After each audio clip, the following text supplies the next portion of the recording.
Rafaela, sou plantonista de história, e a dúvida que eu vou tirar agora é uma dúvida teórica, comparando a questão da mineração com a cana-de-açúcar. O que foi perguntado especificamente é por que o período da mineração em Minas Gerais, né, no que hoje seria a atual Minas Gerais, ela vai promover a integração do país todo a partir das trocas comerciais e o período de cana-de-açúcar, então, o período em que a gente tem ali o Nordeste produzindo, principalmente cana-de-açúcar com os plantations, não, não acontece esse processo de integração. Aqui é importante pensar as características de cada um desses dois processos. Então, no plantation das canas-de-açúcar do Nordeste, principalmente onde vai ser a maior parte ali, a gente tem uma quantidade de pessoas que é mais ou menos fixa e que consegue ser abastecida pela produção local. É importante lembrar, por exemplo, que você tem gado, que inclusive vai ter a interiorização a partir do momento em que eles estão atrapalhando a produção de cana-de-açúcar, mas você tem a produção de gado local, você tem produção de outros alimentos dentro dos engenhos.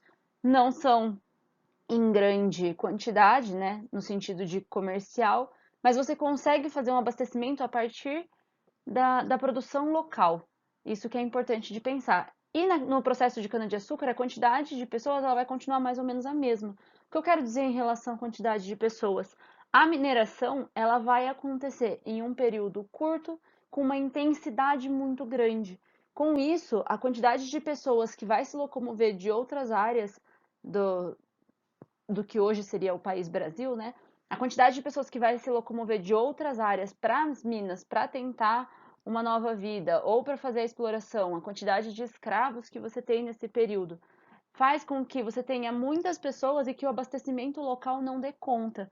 Por isso que eu estou fazendo essa comparação em relação à quantidade de pessoas. É estranho você pensar em quantidade de pessoas em cana-de-açúcar, mas é legal pensar que você tem grandes extensões territoriais e você não tem uma densidade populacional ali muito grande, se comparado a Minas. Em Minas você tem essa densidade muito absurdamente maior. Com isso, as produções locais elas não conseguem dar conta e a demanda por alimento e por produtos ela é muito maior.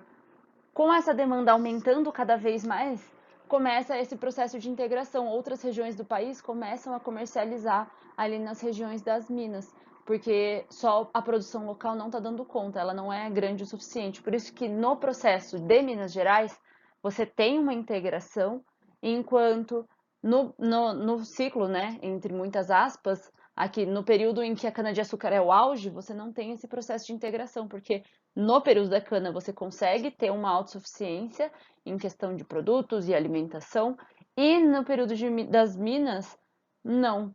Da extração do ouro você não tem essa mesma capacidade. Então você começa a ter uma demanda muito grande e com a demanda crescendo, outras regiões do país começam a suprir também essa demanda.